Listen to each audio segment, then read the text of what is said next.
Hello, everybody, and welcome to our review of Star Wars Visions episode number 4. This is The Village Bride by Kinema Citrus Studios. This is a great episode. Just diving right in.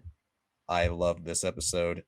This was the first one of the three, the previous ones that we watched. The duel was great visually. I really enjoyed that one, but this was the first one that I felt like I got a lot of story out of this. It has a really interesting look at Star Wars mythology.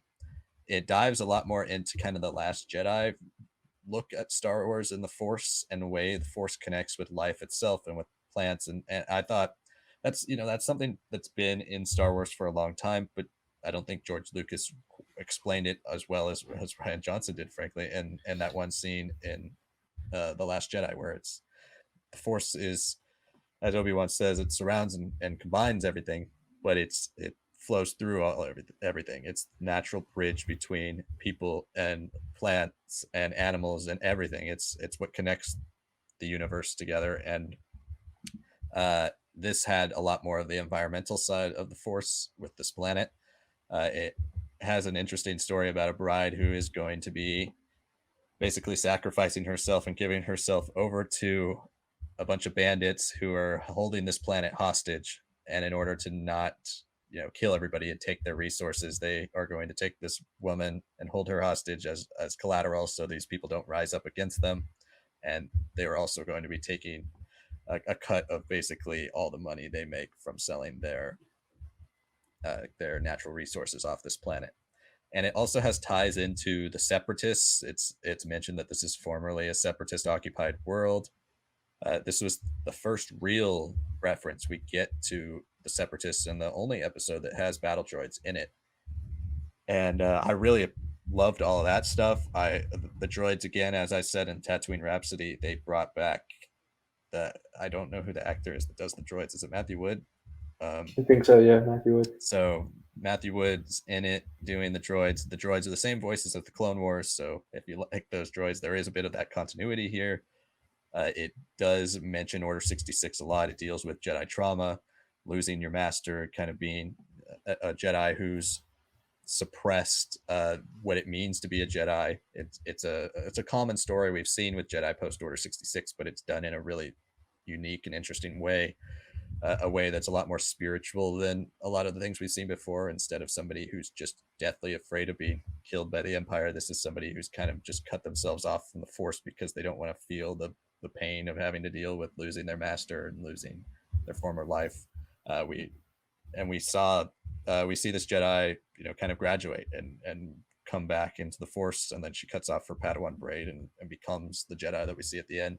And honestly, I this is one of my favorites, if not my favorite of the whole show. It's serene, it's tragic, it's got like everything, and it really takes the mythology, it understands the Star Wars mythology really, really well, and it expands it in a way that's unique to the show and unique to the characters that are portrayed here and the style that's portrayed here. So that's kind of what I was looking for without knowing that's what I was looking for coming into the show, like a true evolution of the material into a way that's distinctly anime or distinctly Japanese, and from a point of view that we don't often get from having all this stuff being made by American filmmakers. So overall, yeah, I can't say enough nice things about The Village Bride. It really was one of my favorite episodes, and I hope we get more from the studio if they do a sequel or I a mean, season two. I'm gonna say one more nice thing. I feel like you forgot. We have an explicitly yellow katana saber. Like Yes. that was such a sick.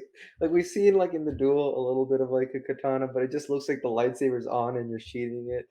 Um, you don't see it in the Tatooine Rhapsody, and then in Twins, it's just there's nothing. It's just light beams flying out or everywhere. But this is like the one. It's like explicitly like this is a like a samurai sword. This is like very much like the iconic imagery of this Japanese swordsman out here. Like and combining it with like a strong, distinct yellow that's a little charged up but still has the shape. I thought it was really cool.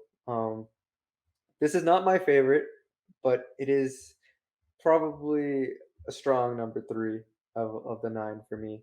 Um, I think okay, I just listened to it again in Japanese and I like all the voices. I just think that for the exposition that is told in this story about the Force, about the planet, about the people. Um, I think the English actor for the old man explorer kind of is a little bit better than the Japanese one. I felt there's a little bit more mystery and a little bit more of depth that came out of the English speaking voice version. But everything else is great. I know Matthew Wood's droids are iconic, but his Japanese counterpart is just as good. Like it's really funny to hear them go like, "Whoa!" But like hearing it like their tinged voice is, yeah, it was great. No, I agree fully what you said about the Force. I think Ryan Johnson really gets into like the more biological, more natural part of the Force instead of midi-chlorian or spiritual. There's like something that's very real. It's like the one it's like the dirt in your hand sort of force that I think Ryan Johnson really nailed in this story. Like the way they connect to the force for their like bridal ceremony and they can see the history of the planet through the forest. I thought that was really cool. Had a great angle on environmentalism, which I mean, some of the best fantasy stories ever always have a strong angle. I mean, practically half of the Lord of the Rings is about environmentalism and stuff like that. So yeah, I mean, Dune is another one there. Hopefully that movie's great. I'm hearing great things. Um, but yeah, I mean, visually, it also just it didn't feel like over the top, but didn't feel like it was like, oh, it's like jumping. It felt very solid. So if you're looking for rich colors and without like over the topness, I thought this episode really nailed it. And I mean, the main female Jedi, she wears a mask. She's hidden away. Her emotions are hard to perceive because of that. But like the soundscape, like the fact that we focus a little bit more on the bride and the groom, and then kind of understand what's happening, and then just how we see her emotionally evolve and like take that first step towards moving past that trauma of Order 66 and all that. It actually took me like a few plays to realize that it was actually Order 66 that happened. Because I mean, it could be Order 66, but honestly, I could also just work with this just being like a terrible accident or a terrible thing that they got caught up that her master died in, and I mean, it works in almost like how the Asajj Ventress storyline works, but instead of like abandoning yourself to your worst values and worst practices. This is just someone who just shut down and like kept themselves very hidden. Obviously, I think it could be closer to an Order 66, but it's got enough room that I think it works just as a story about taking those first steps and realizing who you are once more. Um, and sometimes it's not about what you do; it's just about observing another person to really take that for inspiration, for a new viewpoint or whatever it may be. So, yeah, I mean, it's a very strong 3 for me, and that's not to say that this is like a step below, but man, those ones that are not 1 and 2 are just they're just something else, and this one is still amazing. But if there was a series that came out of any of these shorts, I say this is one of the few that I need more out of. Yeah, I completely agree with that. I gotta rewatch my favorite ones to really have a distinct order between my top three, but I think we have the same top three regardless. And then I'd probably put the duel right there at number four. But yeah, this is definitely in my top three. It's as I said, I loved pretty much everything about this, and I'd love to see more from this character. And I think this, like, yeah, again, this one could actually fit into canon if you wanted it to. It's very possible. It attaches itself very loosely to the rest of the universe, and it uses the rest of the universe in a way that's logical and makes sense and actually makes sense overall. Not saying it is canon for all you people that are listening. It's not. They have not said anything about Legends being canon or not canon, so we don't really know. But this one is again one of the very few that actually could fit there and doesn't change the universe or change the rules of the universe like we've seen others do.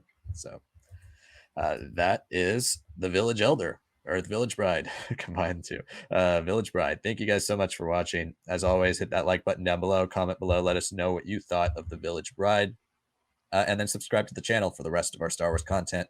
As we said in the past reviews, we are going to be releasing videos of each Star Wars Visions episode review just like this. So if you are interested in particular episodes, check all of those out. And as always, we have episodes coming out Monday, Wednesday, and Friday, our main episodes of our Star Wars Lads shows. release on Friday and Wednesday, comic reviews and special topics on Mondays. So check all that stuff out. Follow us on social media at Star Wars Lads, Instagram, Facebook, and TikTok. Thank you guys, as always, for watching, and we'll see you in episode 5, the Ninth Jedi review.